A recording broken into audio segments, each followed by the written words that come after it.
Jika kamu kesal saat suamimu tidur, suamimu mendengkur, tiru cara cewek ini, guys. Gimana bang caranya? Tetapi, jika kamu suka hewan kucing, like dan subscribe. Semoga yang like dan subscribe diberi kemudahan rezeki dan diberi kesehatan. Cewek ini kesal mendengar suara dengkuran suaminya yang keras.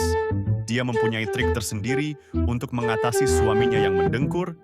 Dia mengambil alat untuk bekam, dan dia menempelkan mangkuk bekam ke mulut suaminya, guys. Spontan, suaminya terkejut dan bangun.